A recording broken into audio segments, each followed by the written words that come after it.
Hello po, kamusta po mga katambay? Si Kamano po siyempre sa Tambayang Makabayan. Ito po, pag-usapan po natin ang ating mahal na BP Sara. Siyempre po, alam natin pagka Duterte, Tatak Duterte, napakagaling po ng galawang Duterte, Lalo sa politika, hindi po nilang malaman at sila po'y natataranta sa mga plano at diskarte ng isang Duterte. Ito po, bago po natin pag-usapan ang sinasabi ni Kamanong, nagpapasalamat po siyempre si Kamanong sa ating malit na channel. Thank you po sa mga naagusto sa YouTube at TikTok. Thank you po mga katambay. Ito po, pakinggan po natin ang isang analyst na sa balita. At siya po nag-analyst po sa ating Vice President na parang sinasabi niya na napakaganda po ng nangyayari po sa galaw po ng ating Vice President pagdating sa politika. Ito po, pakinggan na po natin at komentuhan po natin mga katambay. Marami po mga ganap ngayon, especially yung napanood mo naman siguro ma'am yung naging balita natin kay Vice President Sara Duterte. Ngayon, alam din po natin yung mga naging dynamics recently doon sa Unity na ikinampanya po natin noong nagdaang eleksyon. Do you think yung hakbang na yun, yung pagpaparinig ni Vice President Inday na she will run in a position wherein hindi pa naman dapat siyang tumakbo, midterm lang, is a move of a broken heart and needs to move on dahil nga sa nangyari sa dynamics sa Unity team? Alam mo, Jade, yung sinabi ni Vice President, I think is a very strategic move. Hindi siya broken heart, pero pinapakita niya sa taong bayan that I can turn my back away from this. I do not cling on my position. Those are two principles na makikita mo na certain siya. Pero nung sinabi niyang ako'y tatakbo, hindi naman niya sinabi sa anong posisyon, pero sa 2025, makikita mo maraming bumalik sa planning board nila dyan sa announcement na yan. In fact, alam ko, yung isang grupo nagkaroon ng crisis meeting. Kahapon yan nangyari, at essentially tinitingnan lamang ano ba ang impact nito. Kasi hindi niya sinabi ko anong posisyon. Ako, ang sense ko, kung tatakbo siyang senador sa 2025, pwede pa rin siyang tumakbo sa 2028. Kasi matalo man siya manalo, pwede siyang bumalik sa Senado. Kung siya'y tatakbo ng House of Representatives, kasi sinabi niya na si Congressman Pulong parang ayaw na, magandang galawan yun kasi essentially, ang sinasabi niya sa next 3 years, baka ako wala sa inyo. So maraming ibig sabihin yung kanyang declaration, I would put it as a declaration, pero sa akin, ang bukod tangi doon, yung pinapasabi niya sa taong bayan na hindi ako kapituko. I can always turn my back from this. Remember, Vice President. Yan po mga katambay, ang komento po ng isang analyst kay Vice President Sara Duterte sa kanyang mga pahayag sa kanyang political career.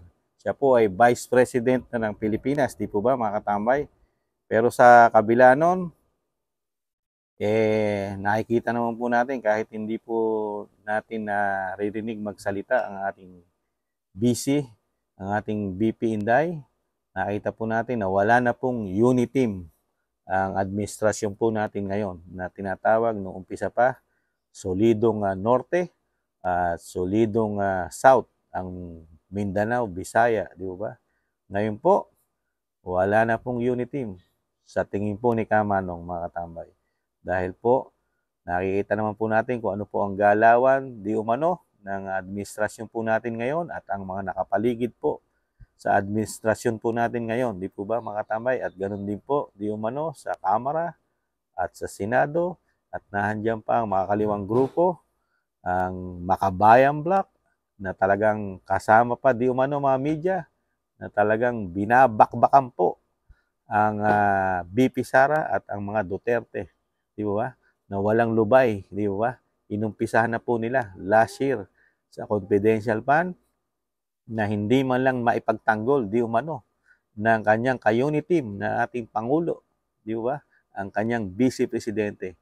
Nananahimik di umano ang Pangulo sa kanyang unit team na sana'y mismong ang Pangulo ang nagtatanggol sa kanyang ka-unit team. Pero hindi po nangyayari yun, di umano, mga katambay, di ba? Kaya maganda rin po ang galawan ng BP at pati po ang mga politiko na politikong sinasabi nilang mga pulpolitiko ay hindi na po malaman kung ano ang nasa isip ng ating mahal na Vice President, di ba? Dahil nakikita po natin, nagpapahayag po siya na hindi po siya tatakbong presidente, di ba? Sa ngayon, at siya po ay tatakbo, di ba? Sabi po ng isang analyst, siya po ay sa tingin po niya ay tatakbo pong senador ang ating Vice President. Pero sa tingin din ni Kamanong, gusto rin po ni Kamanong na tumakbo senador ang ating Vice President. Bakit kanyo? Bakit ko po nasabi yun, mga katambay, mga kababayan?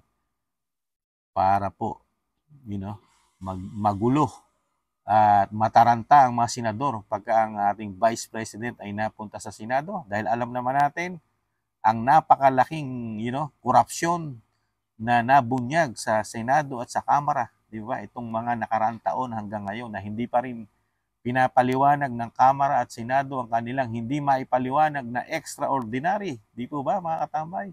Ang kanilang ginawang special na batas para sa kanila na sila hindi pwedeng i-audit ng COA at hindi po sila pwedeng hingan ng resibo sa kanilang mga budget taon-taon at tanging pirma lang po ang kanilang pwedeng ibigay sa COA. Yan po sa nakikita ni Kamanong. Kung si BP Sara po ay mapupunta po sa Senado o kaya sa Kamara, malaking problema po ng mga tinatawag natin di umano mga korap, mga buhaya, mga crocodile, di umano ng mga politiko sa ating bansa. Di ba mga katambay? Dahil yan po ay hindi titigil ang ating Vice President. Nakita po natin kung paano magtrabaho mga Duterte nung hawakan niya ang DepEd. History po ng DepEd. Di ba? Never naging top 1 sa buong ahensya ng Pilipinas ang DepEd. Ngayon lang po, mula nung naging secretary po ang ating Vice President na si Sara Duterte, ilang taon na pong top 1 ang DepEd sa buong ahensya ng ating pamahalaan. Tanging si Vice President lang po ang nakagawa nun. At tanging ang Vice President lang po na si Sara Duterte ang nakagawa ng isang history na ang Office of the Vice President, inilapit niya po sa buong Pilipinas. Naglagay po siya ng mga offices of the Vice President sa ating bansa. Hindi lang po 10. Di ba? Siya lang po ang nakagawa nun, mga katambay. Isa rin pong history ng ating bansa yun, mga katambay. Kaya magiging history na naman ito, mga katambay, kung ang sinasabi ng isang analyst na sa tingin niya ay tatakbong senador o congressman man lang. Dahil alam natin, pagka congressman ay po pwedeng maging speaker at ang senador ay magiging Senate President. Sa tingin ni Kamanong, maayos ang tinatawag na sinasabi ng kanyang ama na rotten, pinaka-rotten at pinaka-bulok na konstitusyon ang Kamara at ang Senado sa ating bansa. Kung malalagay ang isang Duterte katulad ni Sara Duterte sa Senado o sa Kamara, baka sa tingin ni Kamanong, baka mabawasan na ang pinakabulok at rotten na konstitusyon sa ating bansa. Di po ba mga katambay? Yan po'y komento ni Kamanong. Di ba? Kung hindi nyo po nagustuhan ang komento ni Kamanong, komento ko lang po yun. At malaya po ang ating bansa at tayo po'y nasa malayang bansa at kahit sino po mga katambay ay pwedeng magkomento. Di ba mga katambay? Si Kamanong ay nagkukomento base sa kanyang nakikita sa ating bansa at base sa performance ng politiko sa ating bansa. Di ba mga katambay? Dahil nakikita ni Kamanong, 2 taon pa lang Vice Presidente ang ating Vice President, napakarami na achievement na nagawa. Di ba? Lahat ng kanyang hinawakan, laging nasa top at never bumababa ang performance sa survey ang Vice President natin, di ba? Kahit ano gawin nila, Kahit sinasabi nilang magbayad sila di umano sa mga nagsisurvey, hindi pa rin nila magawang maibagsak ang popularidad ng isang Duterte na katulad ni Vice President Sara Duterte. Kaya si Kamanong po, dito sa mga balita at komento ng mga expert natin, mga analyst, sang-ayon po ang inyong lingkod na si Kamanong sa mga plano ng ating Vice President at 100% na susuportahan po ni Kamanong ang mga magagandang hangarin ng ating Vice President sa ating bansa. At sa tingin naman ni Kamanong, hindi susuporta ang ating Vice President, lalo kung ang giyera na ang plano ng pamahalaan natin. At alam natin ng mga Duterte ay ayaw ng giyera. Di ba? Ayaw nila ng giyera. At isa pa, never pang natatapos ang problema ng bansa. Di ba? Napakarami natin problema hindi natatapos. Nandiyan ang NPA, more than 50 years. Hindi pa natin natatapos. Nandiyan pa ang mga terorista, nandiyan pa ang droga at ang krimen. Kaya huwag tayong, susubo na sa bandang huli, tayo kawawa at magsisisi, di ba? At syempre po mga tambay, sa Vice President, mabuhay po kayo, BP Sara. Napakaganda po ng inyong mga moves. At lahat po ng mga politiko sa ating bansa ay natataranta na. At hindi nila malaman kung paano naman kayo sisiraan, di ba? Dahil nakikita nila ang mga strategy na wala sa kanila yon. Tanging sa mga Duterte lang lumalabas ang mga strategy na katulad ng ginagawa ni Vice President Sara Duterte. Muli po, si Kamanong po, siyempre po, nag-iiwan po na mahalin pa rin natin ating bansa. Siyempre, hindi po sa giyera. Kailangan po ang mabuting pakipag-usap. Sinasabi nga, talk, talk, talk. Di ba? Laging pakipag-usap. Makakabangon pa tayong muli, mga katambay. Paalam po. Ingatan nawa.